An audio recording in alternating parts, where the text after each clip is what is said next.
Wild tour story. It was in the late 90s. I was on tour with Crim, Jig Masters. Gangstar was actually on the same bill as us. It was an outdoor festival. I think it was called the Puckle Pop Festival, somewhere outside of Amsterdam in the Netherlands. And something happened to where Premier, his records didn't show up. And he was scrounging for instrumentals for the Gangstar performance. And I just so happened to have the 12-inch test pressings to Dwick with me, because I was getting a lot of promos back then. So, you know, as a DJ collector, when you have test pressings, that's like, you know, holy grail material, because there's not too many of those made. They were trying to find instrumentals. There were other DJs that they were asking, and I spared my doubles of Dwick. Next thing I know, I'm like, I gotta get my records back, because I'm on tour too. I still need my records to rock. You know, I'm doing parties or whatever. And Premier didn't give me my records back.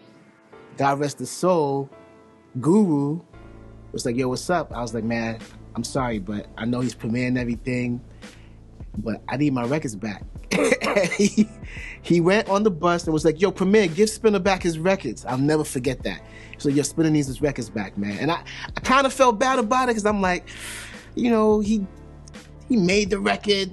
You know, I kind of should give it up, but test pressings, I gotta get my joints back. And Guru went on the bus, got my records, and gave them back to me.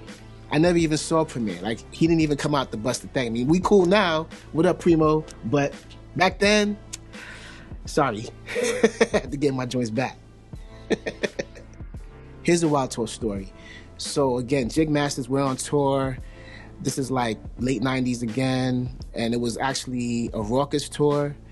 I believe it was Cold Flow on that tour. We had my man El Fudge, Shabam Sadiq, R.A. the Rugged Man, Jig Masters. During the R.A. the Rugged Man performance, he's getting the crowd hype. He's going crazy on stage, you know, saying all kinds of crazy shit. And the next thing you know, he pulls out the garbage, a ham, like some kind of hero sandwich. It was all wet, mayo, all kind of, you know, it's just crazy looking.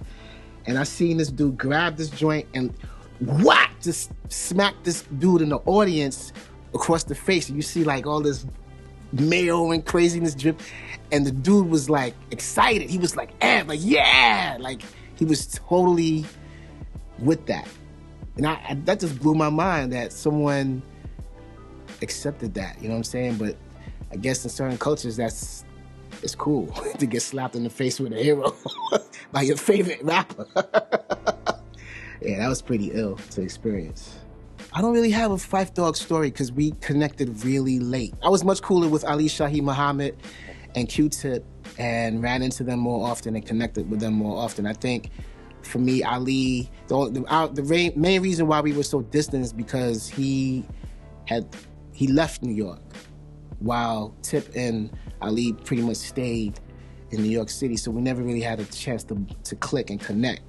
To me, Phife Dawg in A Tribe Called Quest, he was the most relatable out of the group, you know, especially between him and Tip. As an MC, he was the dude that, you know, had the most memorable lyrics, you know, the one-liners, the catchphrases, more street than Tip to me. Like, you know, the average dude that may not have gotten too much into the abstractness of Q-Tip could relate to a Phife. So he basically was the glue for the group, for the real artsy side of hip hop and the, you know, the regular working class, everyday cat who just loved good hip hop records. You know, he was the median. He was the dude that kind of made the group more accessible.